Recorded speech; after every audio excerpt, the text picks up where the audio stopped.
Well, I'm pleased to introduce our next speaker, Jonathan Lipton. He comes to us from just down the street, where he is an assistant professor of neurology at Harvard Medical School and Boston's Children's Hospital in the Department of Neurology. So Jonathan is a child neurologist doing fundamental research on the causes of neurodevelopmental disorders, and we'll see how that intersected with circadian timing. Jonathan received his MD and his PhD in molecular genetics at Albert Einstein College of Medicine. After completing a residency and chief residency in child neurology at Boston Children's and a fellowship in sleep medicine at Beth Israel Deaconess Medical Center and Boston Children's Hospital, he was appointed instructor in neurology at Harvard Medical School while conducting postdoctoral research with Mustafa Shaheen in the Department of Neurology, investigating circadian rhythm dysfunction in models of neurodevelopmental disease. So, and then Jonathan began his current position and established his own laboratory and research group in 2016. Now, I hesitate to suggest that Jonathan is somehow outside the field of circadian rhythms, but I will do that to make a point about this symposium. I mean, he's not really outside after all. He's already published two fantastic papers, both one on fundamental aspects of circadian regulation of cell physiology, and another one connecting the circadian clock to the etiology of a neurodevelopmental disease, in really a fabulous way. But I want to make the point that he came to circadian rhythms from, a somewhat indirect path. That isn't what he did in his PhD or his PhD research. So he brought, a different kind of outlook and perspective to the field, and I think this is really valuable for the field, in any field. And a symposia like this create those opportunities for somebody from another discipline to become interested in something else like circadian timing. So put him forward as a fantastic example of that. Like a lamb to slaughter. Okay. So thank you very much for the, that was very kind. Thank you for the introduction. Thank you, Anne and Fred, for inviting me to this really cool symposium. It's nice to meet new people. It's also incredibly intimidating to be here with some of my scientific heroes, so I'm really truly honored and humbled to be speaking with such an esteemed group of people. For those of you who are not circadian rhythm or sleep folks, I'll just let you know I'm also speaking at the point of circadian nadir, which is the point when you're probably most sleepy during the day. So thank you, Anna, for putting me in this slot. And I'll try and stutter my voice periodically to wake you guys up if you're bored. So I chose the word windows in my title specifically, even though we use this word window kind of throw it around a lot. But I think the idea of a window here, I mean it quite literally. A window is something that you can look through in both directions. And when the lights are on and it's dark outside, you can only see in one direction. I think what I'm trying to do is use the idea of a window to shed light on two biological ideas that I think are actually more intersected than I certainly had thought when I first started this, and probably more intersected than we realize yet. So I think you've heard a lot about circadian clocks. I always start my talks with this slide. This is from the movie Wild Strawberries by Ingmar Bergman. It was, I think, from the early 60s. Anyway, this elderly gentleman goes to sleep and he wakes up and he's in his hometown and he looks up at the clock and it has no hands, and it basically sets off an existential crisis that becomes sort of the theme of the film. And I think it elaborates a very important idea that we use time as a mechanism of creating a prediction for bearings. It gives us bearings both for our mental functions and also, of course, as you've heard today beautifully this morning, from our metabolism. And clocks are prediction tools. So you can go into any town in Europe and maybe some towns in the United States, and in the center of the city there'll be a clock, and that's because this is we use these clocks to organize all aspects of our lives. And of course, this is from Back to the Future on the right, where the way Michael J. Fox gets back is because we know that the clock, something happened at a certain time, and so I just thought I'd throw that in there. So I don't need to spend much time on this, but the circadian rhythm, because we're living on a rotating planet and because our entire metabolism is fundamentally rooted in photosynthesis, we live on a 24-hour cycle, and as a result, all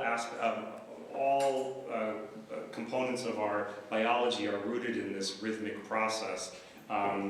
And it goes across many aspects of our biology, which I won't number here, but there are even many more than this. And I think it gets to this idea that the clock is a truly multi-scaled process, which is one of the reasons I really have enjoyed and continue to enjoy studying it, is that you can really take a unified output, which is this rhythmic oscillation, and you can study it at the level of transcriptional regulation, as Joe showed, all the way up to complex behavior, and you can link those processes together because they are linked together through this organizing principle. So on the left, I have a variety of sort of randomly selected processes as we go sort of all the way from the inner working of the nucleus out toward the cell and then the tissue function, and then some of the processes that have been shown to be regulated by this oscillator. But the point is not so much these details, it's really the idea that it's a multi-scale organizing principle. Now, one of the things that the clock organizes most obviously in our lives, and I'm also a physician, so and the way I came to this whole field was really through thinking about how the clock affects sleep. And I won't spend a lot of time on this because we could spend an entire day talking about how the clock regulates sleep. We could spend an entire week doing it. But just to get us all on the same page, the current model, the best accepted model for how sleep is regulated is through two processes, one of which is a circadian oscillation that regulates the drive to sleep as a function of internal clock. It's this internal, constant, autonomous process. And the second is a state-dependent process that's dependent on how long you've been awake. And what you'll notice is that they're not always working together. But at a certain point, the drive to stay awake, the drive to sleep rather, are opposed enough just so that the brain can then fall asleep, and then the process renews itself. And it's this process that we think is probably dysfunctional in many patients with neurodevelopmental disease, many patients with neurological disease in general, but I'm a child neurologist, and so I came to this from specific interest in neurodevelopmental disorders. Now, if you're in a child neurology clinic, you will not go through more than 2 or 3 patients without one talking to you about their sleep problems. And this became very obvious to me when I was doing my residency. We'd have patients that had terrible seizure disorders, that couldn't talk, that had developmental challenges, but the thing that was ripping the family apart and truly giving them often a real major effect on quality of life is sleep dysfunction. And yet we still know very little about this. So this sort of became the question, you could say, that sort of launched my research as I was finishing my residency. So how common is sleep dysfunction in patients with neurodevelopmental disease? You will find a huge mess of literature on this, and part of the reason it's a mess is that phenotyping sleep and circadian rhythms in human beings, especially children, is actually very difficult. So a lot of the way these studies a lot of the way this research has been done historically has been through reports or questionnaires. If we take those together with the grain of salt that they deserve, also with the understanding that these studies are hard to do, somewhere between probably at least 50%, and in some studies upward of 90% of children with neurodevelopmental disorders have serious sleep complaints. And I guess before I get into all these details, the fundamental question, I guess, really is the problem with sleep just a byproduct of a bad biology? Is it just sort of another process that's gone wrong? Or is the dysfunction of sleep and circadian timing somehow feeding back into the pathogenesis of these disorders? And I hope I'll show you some hints from the work that I've been involved with that maybe will start to answer that question. Although, truthfully, we don't really know the answer, but hints. So sleep dysfunction is associated with behavioral problems during the day. In children with epilepsy, it can promote the onset of seizures, certainly changes in mood, metabolic diseases, and metabolic dysfunction, and in diminished quality of life. And this is true for adults as well, but I'm speaking here about children. So, which neurodevelopmental disorders have been shown to have circadian phenotypes? This is by no means a comprehensive list. This is really just to sort of maybe get some of you thinking about some of the disorders that may ring bells for you. So certainly non-syndromic autism, Fragile X syndrome, tuberous sclerosis complex, Angelman syndrome. These are the list here is extensive, but I just want to put a few up because I'll focus actually most of my talk on this disorder, and I'll explain why in a moment. So one thing I also wanted to raise the idea, so all of these disorders have been associated strongly with circadian dysfunction. And I wanted to raise this idea that can we consider these disorders fundamentally, or at least part of these disorders, are they fundamentally a problem with rhythms? Are they rhythmopathies? So I don't need to be cute by making these terms, but I think it's helpful to think of it this way. Like, is the problem with rhythm actually really key to the disease, or aspects of the disease? Okay, so importantly, obviously, if we're talking about neurodevelopmental disease and we're talking about sleep and circadian dysfunction, we need to talk about what happens to sleep during development. Again, this is an area that is incredibly interesting, but for which there's still not a lot known, remarkably. So sleep, I would argue, is one of the most developmentally regulated behaviors. So in the first year of life, you basically go from a horizontal position to a vertical position. You point, right, which is key, and you point, meaning you indicate things in the world and you communicate them to the person next to you. And your sleep changes drastically. You go from sleeping 18 to 20 hours a day, where most of it is REM sleep, or REM-like sleep, we call it in babies, to sleeping about 50% less than that. And sleep is continually modified and modulated through development. So here, this is a classic paper from Rothrock. It shows you how long ago, though, this work was done, depicting changes in REM and non-REM sleep through development. We still don't know really what regulates this and why. Why does a baby have 50 to 80% of its sleep filled with REM-like sleep? Are they dreaming? They haven't had any experiences yet. So anyway, there are a lot of big questions here that I'm not even going to start to get into. I just wanted to explain that sleep is highly developmentally regulated. And importantly, so here's an example. These are what are referred to as hypnograms.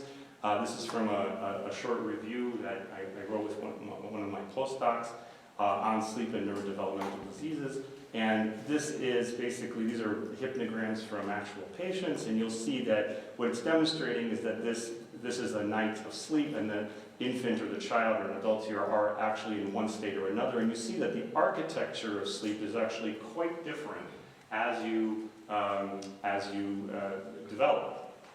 And we don't really know why, but one of the things we do know is that many of the changes in the amount of REM or non-REM are also paralleling huge changes in the development of the brain. So the brain goes through this process of making synapses, breaking synapses, or refining them, pruning them to create the structure that then enables adult behavior. And the actual changes in REM and non-REM, and not only that, but also where in the brain the amount of REM and non-REM occur, also parallel this overall development. Now, I'm not saying that they're necessarily causally related. I'm just pointing out that these changes parallel one another. So, just as sleep architecture, which is highly regulated by a circadian clock, is developmentally regulated, circadian rhythms too are developmentally regulated. And we still don't really know a lot about how, I would argue. So this is a human baby whose activity pattern has been recorded by its mom. This is a classic, this is from the 50s. This is 87 years old. Each line represents a day, but it's double plotted. And so this is like several months, and you'll notice that you don't really start to see ensconced rhythmicity of behavior until around, this is about 4 months of age or so.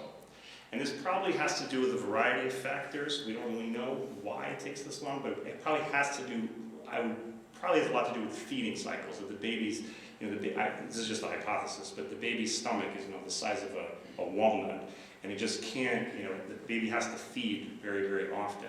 But we don't really know how this occurs. This is just copied from a very nice review from Seth Blackshaw, just showing when rhythmicity occurs in the SCN of rodents. They're just sort of putting together lots of different studies. Where you see lines means that the data is not entirely clear. So you start to see evidence of some rhythmicity several days or a week before birth. What's puzzling is if you have rhythmicity here, how can you not have rhythmicity in the rest of the oscillator? Fred and I were just talking about that. But anyway, it could be that we just haven't discovered it yet. But the point is that the SCN may demonstrate rhythms very, very early, maybe even before this. But the rhythms of behavior, at least in the human being that I showed you, take longer to express themselves. Now, how do we address this very complex question of why do you have sleep problems in neurodevelopmental disease? I mean, this is like an insurmountable problem. And I'll just tell you how I got into this. I was on my ICU rotation with my supervisor, and he studies this disorder called tuberous sclerosis, and he's saying, "Oh, what are you going to do?" And I said, "Well, I'm really interested in sleep." And he said, "Why?" And I said, "Yeah, I wanted to understand how sleep." He says, "Well, kids with tuberous sclerosis don't sleep. They're like, it's horrible." And I said, "Oh, I didn't know that." So we basically completely naively started investigating whether we could determine any link between the tuberous sclerosis and the circadian system, and I'll show you how we did that. So one way you could address this is you take a system that, you take a wild type system or a normal system and you muck with it. So we could take a developing animal and start messing around with it. The other thing you could do is you could take a system that's already perturbed and ask it, or you can do both, of course. So I started by doing the latter. So let me tell you about tuberous sclerosis and why we're studying it. So TSC is a paradigmatic neurodevelopmental disorder. It's a neurogenetic disease that affects about 1 to 6 to 1 to 10,000 live births. There are about 1 million people in the world with TSC.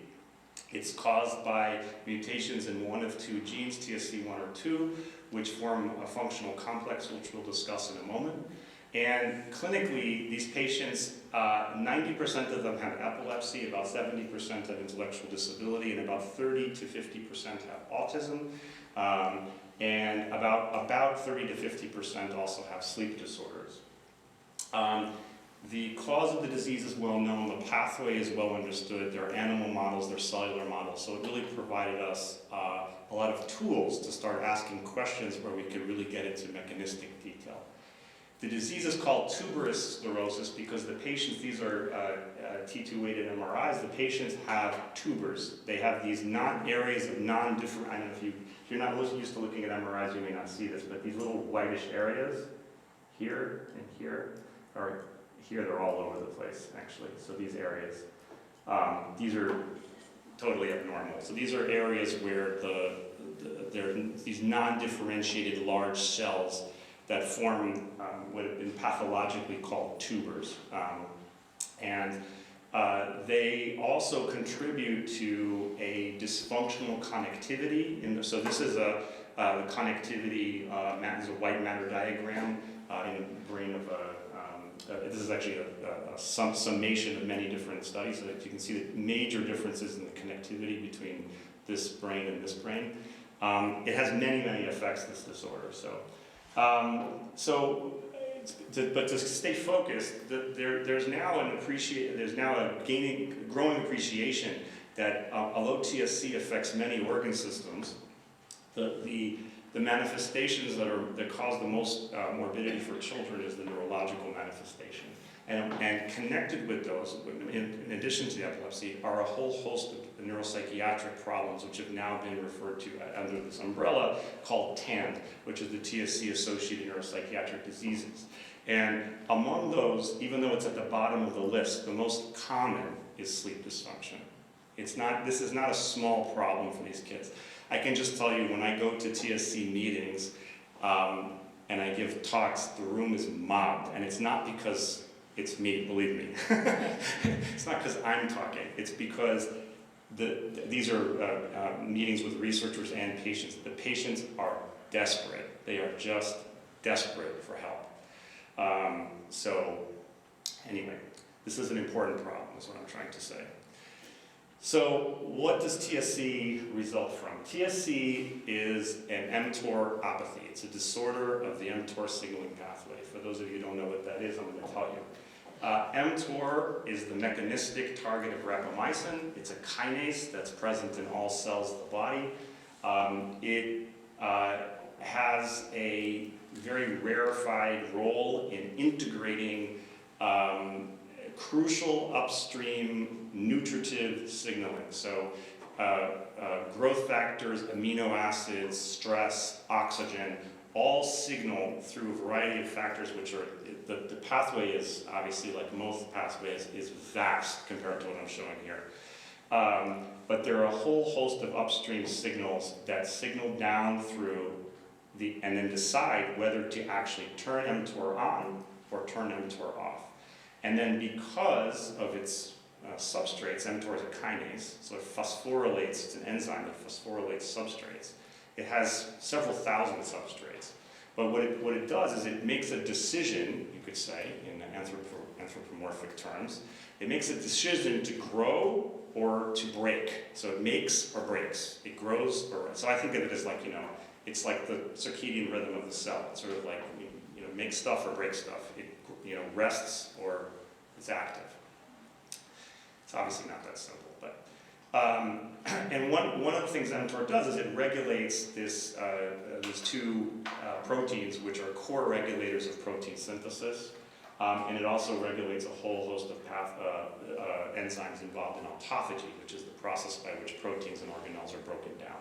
So it's really ideally situated to regulate cellular metabolism and homeostasis. And in TSC, you have a loss of function mutation in either gene, which causes dysfunction of this heterodimeric complex, called the TSC complex. And TSC acts as a suppressor on this key activator for mTOR. So in the TSC mutant background, mTOR is high. Okay, which I'm going to just show you here. So I hope this is too basic. I apologize if it's too complicated. I also apologize.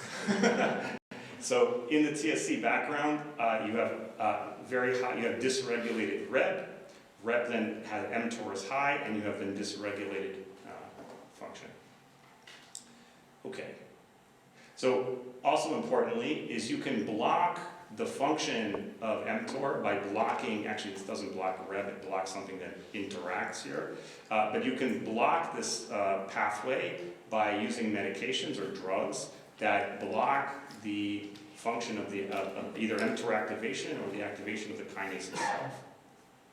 Okay, so fundamentally, mTOR coordinates cellular homeostasis, and more specifically, which we'll get into now, it coordinates the homeostasis of protein. I mean, other things too, but of protein. So it either makes protein, or it's involved in ubiquitinating, breaking down protein, turning on autophagy. This is reviewed really beautifully in a really nice review by Fred Goldberg. Okay, so I'll skip this. So there's already some evidence, and I actually had started working on the cellular models already, but then around that time, two labs had published some work in that sort of suggested that the mTOR pathway might be important for circadian rhythm. So this is a paper from Amita Siegel's lab where she looked at Drosophila mutants that lack the TSC1 gene. So this is here a wild-type fly, which has nice rhythmicity. And then don't worry about all these details here, but just skip over here. This is a fly lacking function of the TSC gene. So you see it's really like basically arrhythmic, highly dysrhythmic. Rufeng Chao did some nice work showing that if he gave mice rapamycin, he could change the response in the SCN to the phasing effects of light. So basically this suggested, because rapamycin is a blocker of mTOR, this basically suggested that mTOR activity was light sensitive, and is that it's important for in training the clock to light. So we asked whether or not we could demonstrate circadian abnormalities in mouse models of tuberous sclerosis. We have, this is a lot of work summarized here in just short slides. We have two models that we've studied. One is a constitutive heterozygote. So I didn't mention this, but this is important. So loss of function of both copies of tuberous sclerosis 1 or 2 is embryonic lethal. Okay, so all the patients with the disorder are autosomal dominant, and they're all heterozygotes. Okay, if you lose the function of either gene, the embryo dies around E14. So in the TSC wild type and heterozygote mouse, we found that there is a shorter free-running period in the heterozygote. So just for those of you who are not used to looking at this, you have a light-dark cycle where the mice are entrained to light, lights on, lights off, and because mice are nocturnal in the dark, they run. And then if you release the mice into the dark, so when Joe showed this, this classic figure now of the clock mutant drifting out and then becoming arrhythmic, this is what you do. Except these mice are not as abnormal, but what you can do is the mice will start to free run with the endogenous rhythmicity of their circadian oscillator, which in mice, in this line, is less than 24 hours. So it's around 23.6 hours or so. And in litter mates from these mice, if they lack one of the TSC2 genes, the period is short. And we can rescue this by giving the mice rapamycin. So if we treat them with rapamycin, which, remember, in the TSC background, we expect mTOR to be higher. So if we now give them rapamycin and block that elevated mTOR activity, we can rescue that. Now, this is a different model that's much more severe. So this model is using the Cre-Lox system to knock TSC1 function out completely in postmitotic neurons. So synapsin 1 is expressed in most postmitotic neurons. And if we drive the synapsin 1 Cree to then cut out the TSC1 gene, we can eliminate its function from a large swath of the brain. Not everywhere, but. So the problem is these mice actually die at about P35, and they die from seizures. So what we did is we treated the mice with rapamycin and put data loggers into them in order to measure their temperature rhythms, because temperature is a really fantastic output of the clock, and then released them from rapamycin to look at their rhythms. And what we found basically, in the dark conditions, you lose this daily oscillation in temperature in most of the TSC1 knockout mice. So this suggested to us that TSC1, the TSC pathway is important for circadian rhythmicity of behavior and physiology. Just to remind you, the oscillator is driven, this is again, Joe showed a lot of this, I'm not going to spend much time on it, but basically you have BMAL1 and clock driving thousands of genes, including their own inhibitors. So in order to, and in this oscillation, BMAL is completely essential to generating this oscillation. So in a BMAL knockout mouse, a gene that Joe helped discover, the mice in constant conditions lose all circadian rhythmicity, and in cells that lack BMAL, they lose the normal oscillation in rhythmicity. So this is the knockout condition. Okay, so what we did is we wanted to gain some mechanistic insight into why we see these abnormalities in the mice. And so in order to do that, we turned to a very basic system, which is a cellular model. So we turned to fibroblasts that we had in the lab that either had or came from knockout mice. And what we noted in these fibroblasts is that, first of all, I didn't show it here, but first of all, that the gene expression of the circadian clock genes was very abnormal, and specifically the gene expression of the targets of BMAL and clock were highly elevated, whereas BMAL and clock themselves were not that high on a transcriptional level. This is a Western blot looking at the protein, and what we notice is that, you'll notice here that whereas clock is about the same, we actually, to tell you the truth, tend to see a trend that it's higher, but it never meets statistical significance. But BMAL is always very elevated in the TSC knockout background. If you look at the brain, and this is a brain taken every 6 hours, this is just from the cortex. There's a peak here in BMAL expression, and it comes down. And in the constitutive heterozygote background, it's generally, higher, and most of the rhythmicity is lost. And it's higher in the TSC, in the brain-specific knockout as well, and it's higher in the SCN of the brain-specific knockout as well. So then we wanted to ask, because the Mtor pathway regulates translation, we were wondering, well, we see this very high BMAL level, is BMAL it's just more of it getting made? So what we did is we metabolically labeled cells in a way that we could isolate the newly made protein. So this is a tag for newly made protein, and we then blotted for, in that newly made protein, the protein of interest that we were interested in, which is BMAL. And there's about a 50% increase in the translation of BMAL in the TSC2 knockout cell. So when mTOR is high, more BMAL is made. If we use an mTOR inhibitor, like taurin, that difference is completely blocked. Okay, yeah, just in case you're blind. Okay, so the next question we asked, we see there's more BMAL, but we know that mTOR regulates both, so mTOR is high in the TSC background. We know that mTOR regulates both the production of protein and also regulates the breakdown of protein.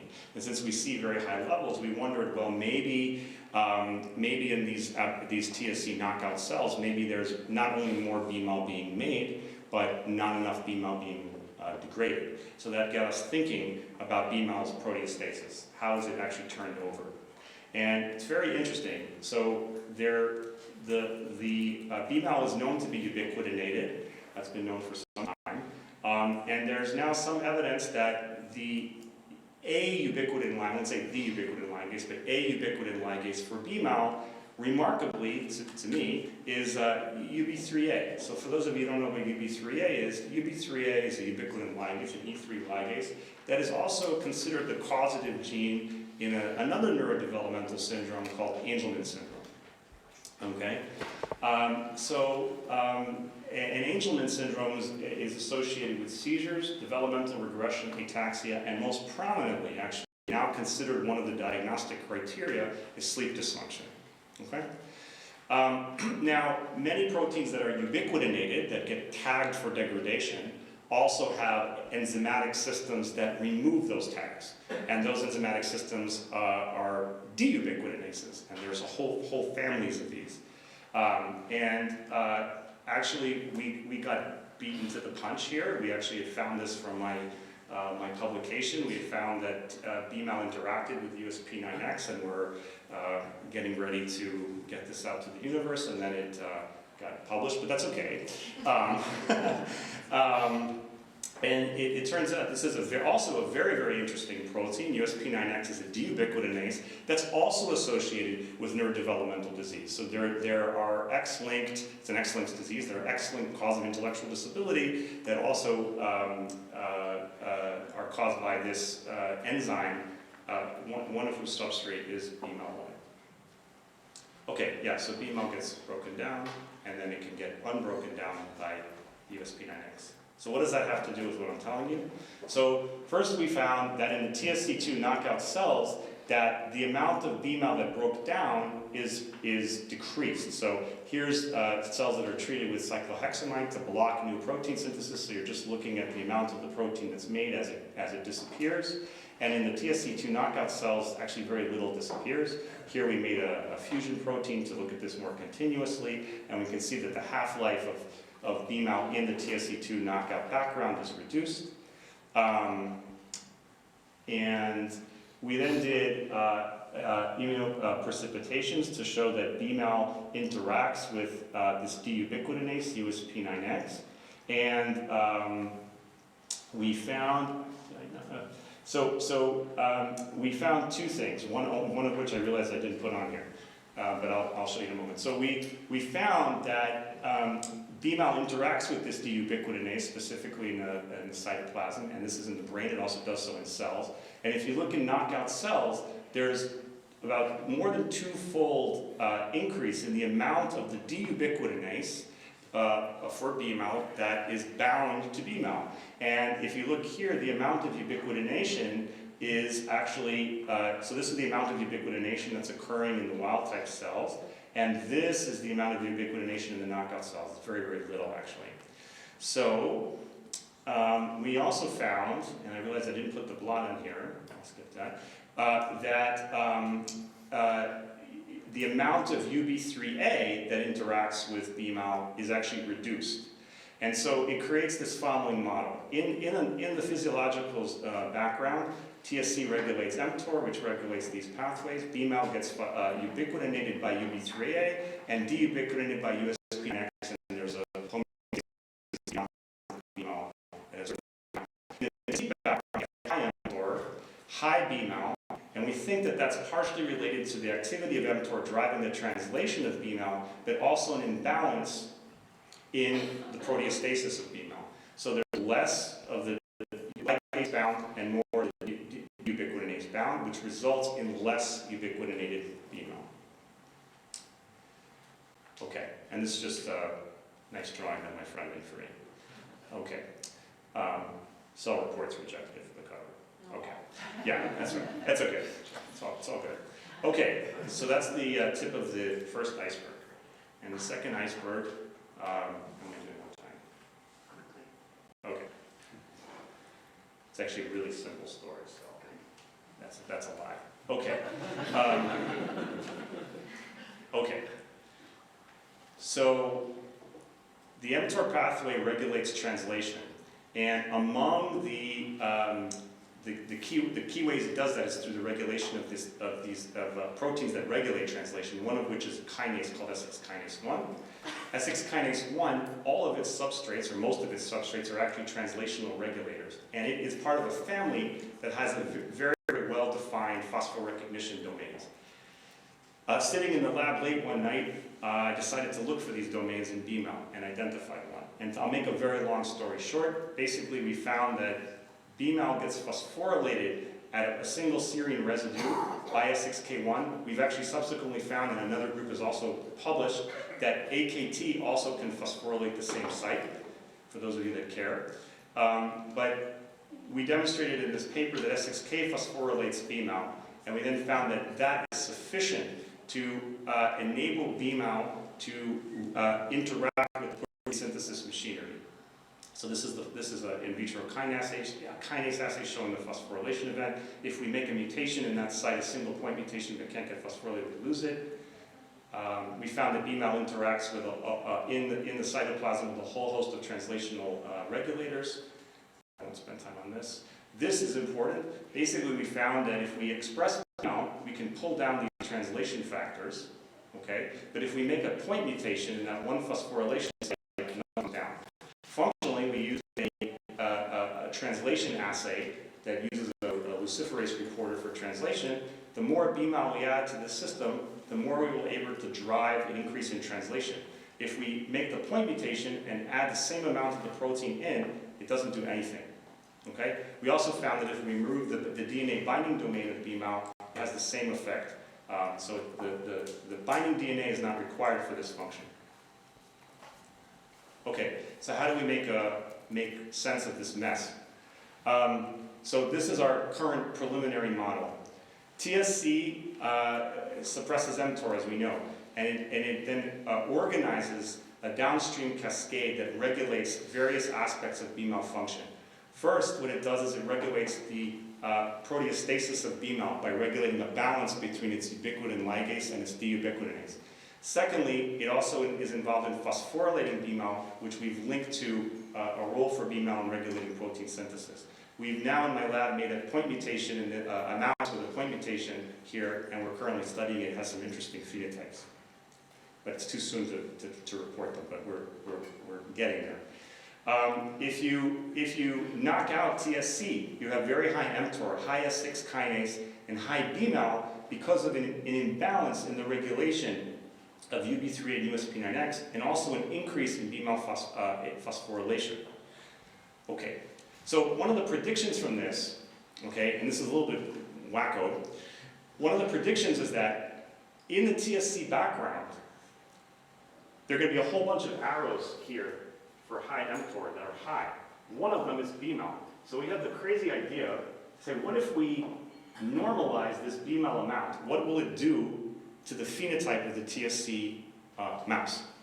So we tried that, and we're still working on that. But so we identified another phenotype in this mice where they phase shift very rapidly. So I don't know if you can appreciate this, but if you move the light cycle in wild-type mice after a few days, they will achieve this new phase. In the heterozygous mice, they do this very, very rapidly, almost like an arrow that's pulled too tight and it's let go. If we make a double heterozygote mouse, which we showed by Western blot normalizes the BMAL amount, we rescue the phenotype. It's actually very surprising to me. And we found that we got the same effect on the free-running period. So this is the wild type, the heterozygote, and then the double heterozygote. We've since done another experiment on the more severe model. And this we did in collaboration with my colleague and friend Pierre Tsai, who's now at UTSW, which we did our postdocs together. So in this model, as I said to you, this is the mouse that lacks TSC1 in postmitotic neurons, and they typically die at around P35, P40. This is the littermates that either don't have the Cre or don't have the Flox allele. It's a combination, actually. We then made a double, it's actually a triple transgenic, but it's a double knockout where we knocked out BMAL and we knocked out TSC1, and remarkably, it seems to double the lifespan of the mice. Now, it doesn't rescue the mice, which I guess is good because we wouldn't really expect that, but it definitely has some important effect on their survival. And what I think this tells us is it tells us that the clock is a key downstream component of this pathway. So in summary, the tumor sclerosis mouse model demonstrates abnormal rhythms. There's a defective balance of translation, degradation, and proteostasis, and a key regulator of the circadian clock. I think by studying this, we were able to then link it to new functions for BMAL and its post-translational regulation, and potentially new functions for it in the cell. And the pathway regulates circadian rhythms of protein synthesis in some cells, possibly not all, but certainly in some cells. And the circadian clock, most importantly and most interestingly to me as a neurologist, might be a point of convergence between these pathways. So unexpectedly, we found that TSC regulates the clock by also regulating systems that are involved in other non-totally overlapping neurodevelopmental syndromes. And the real question for us is how are these integrated, and how might we use the circadian clock to actually shed light on these diseases? I know I'm over time, so I'll just stop with these questions. We still don't know how circadian rhythms really develop. One big question I have is, are there rhythmic signatures, so rhythmic signatures that are specific to certain developmental times? Are they specific to certain tissues and which brain areas? How can we use circadian disruption how can we understand how they contribute to disease, and then use this abnormal rhythmicity to actually define ways of treating them? Finally, it takes a village, and there are many, many people that have contributed to this work. I wanted to thank the people in my lab, small but spirited. And I want to thank my advisor and many of the other colleagues, especially Peter, for lots of conversations and help with the actual work, and of course, funding sources. Thank you.